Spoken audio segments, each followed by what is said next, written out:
മനുഷ്യനെ സ്നേഹിക്കാൻ തുടങ്ങുമ്പോൾ അപ്പോൾ മാത്രമാണ് മനസ്സിൽ ദൈവം ജനിക്കുന്നത്. മനുഷ്യനെ വെറുക്കുമ്പോൾ അല്ലെങ്കിൽ വെറുക്കാൻ തുടങ്ങുന്നിടത്ത് ദൈവം ആ വ്യക്തിയുടെ മനസ്സിൽ മരിക്കുന്നു. ഇത് വയലാർ എഴുതി ഈ യുഗം കലിയുഗം എന്ന ആ പാട്ടിൽ നമ്മൾ കേട്ടിട്ടുള്ളതാണ്. ഈ മനുഷ്യനെ വെറുക്കുന്നത് എങ്ങനെയാണ്? മനുഷ്യനെ വെറുക്കുന്നത് മനുഷ്യന് ആവശ്യമുള്ളത് കിട്ടാഞ്ഞിട്ടല്ല. അത് വ്യക്തിപരമായ വൈരാഗ്യം വിദ്വേഷമൊക്കെ നമുക്ക് മനസ്സിലാക്കാം. അഭിപ്രായ വ്യത്യാസങ്ങളുടെ പേരിൽ, അല്ലെങ്കിൽ മനസ്സിലാക്കാതെ പോയതിൻ്റെ പേരിൽ, അല്ലെങ്കിൽ നമ്മൾ കമ്മ്യൂണിക്കേഷൻ ഗ്യാപ്പെന്നോ അല്ലെങ്കിൽ കമ്മ്യൂണിക്കേഷൻ ഡിഫറൻസ് എന്നോ ഒക്കെ പറയുന്നതൊക്കെ പോലെ തന്നെ. പക്ഷേ ഒരു മനുഷ്യനും തമ്മിൽ യാതൊരു ബന്ധമില്ലാതിരിക്കെ തൻ്റെ മുമ്പിൽ വരുന്ന ഒരു പാവപ്പെട്ട മനുഷ്യന്, സാധാരണക്കാരനായ മനുഷ്യന് യാതൊരു പ്രകോപനവും കൂടാതെ, യാതൊരു കാരണവുമില്ലാതെ നമുക്ക് ആ മനുഷ്യനെ വകവരുത്തുക എന്ന് പറയുന്നത് അത് വേറൊരു തരം വെറുപ്പാണ്. ഞാൻ എന്ത് ചെയ്തു നിങ്ങൾ എന്നെ കൊല്ലാൻ എന്ന് ചോദിച്ചാൽ ഒരു മറുപടി ഇല്ലാത്ത ആ കൊലപാതകം എന്ന് പറയുന്നത് അത് വേറൊരു തരം വെറുപ്പിൻ്റെയാണ്. കാരണം തെറ്റ് ചെയ്യുന്നവർ തമ്മിൽ വഴക്കുണ്ടാവാൻ സ്വാഭാവികമാണ്.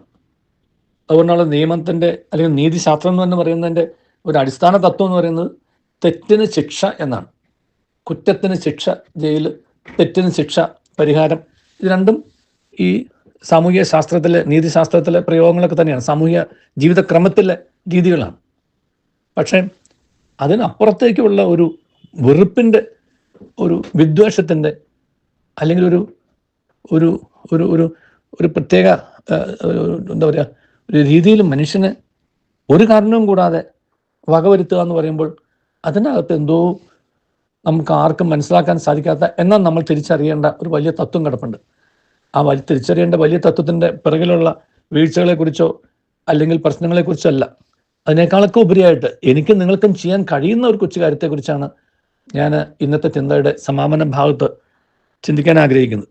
അത് നമുക്ക് എല്ലാ മനുഷ്യരിലും ദൈവമുണ്ടെന്നും എല്ലാ മനുഷ്യരിലുമുള്ള ദൈവം ഒന്ന് തന്നെയാണെന്നും എല്ലാ മനുഷ്യരിലുമുള്ള ആ ദൈവത്തിന് തമ്മിൽ ഒരു വെറുപ്പമില്ല എന്നും ആ ദൈവം നമ്മെ പഠിപ്പിക്കുന്നത് മനുഷ്യനും തമ്മിൽ സ്നേഹിക്കാനാണെന്നും, കാരണം ആ ദൈവം ഒന്നേ ഉള്ളൂ എന്നും ഒരു ദൈവവും ഒരിക്കലും ഒരു മനുഷ്യനോട് മറ്റൊരു മനുഷ്യനെ വെറുക്കാൻ പറയില്ല എന്നും ഒക്കെയുള്ള പരമമായ സത്യം തിരിച്ചറിയണം.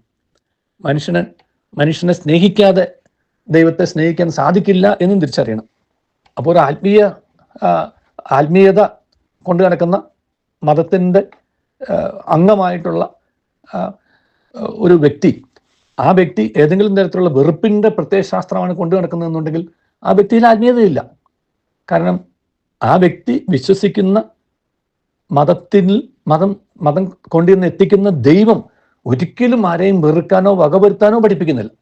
വെറുക്കാനോ വകവരുത്താനോ പഠിപ്പിക്കാത്തൊരു മതത്തിൻ്റെ പേരിൽ വകവരുത്തൽ നടത്തിയാൽ അത് ദൈവത്തെ പ്രസാദിപ്പിക്കും എന്ന് മാത്രം കരുതരുത്. ദൈവം പ്രസാദിക്കുന്നത് മനുഷ്യനെ വകവരുത്തുമ്പോഴല്ല, മനുഷ്യനെ സ്നേഹിച്ച് അവനെ മനുഷ്യനാക്കാനായിട്ടും അവനെ ദൈവത്തിലേക്ക് മറ്റുള്ളവരെ സ്നേഹിക്കാൻ തക്കവണ്ണം അവനെ കൊണ്ടുപോകുമ്പോഴുമാണ്.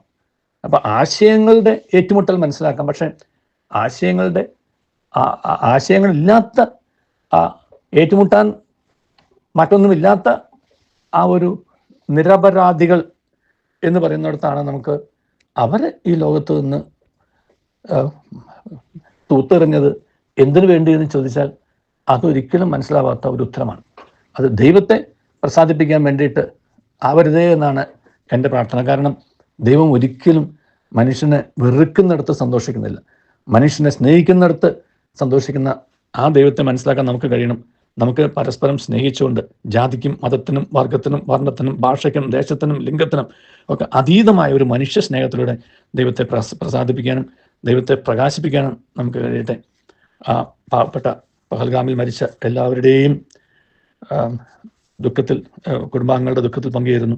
അവരുടെ ആത്മാക്കൾക്കും നിത്യശാന്തി നേരുന്നു. ദൈവം നമ്മെ അനുഗ്രഹിക്കട്ടെ. നല്ലൊരു ദിവസം എല്ലാവർക്കും നേരുന്നു.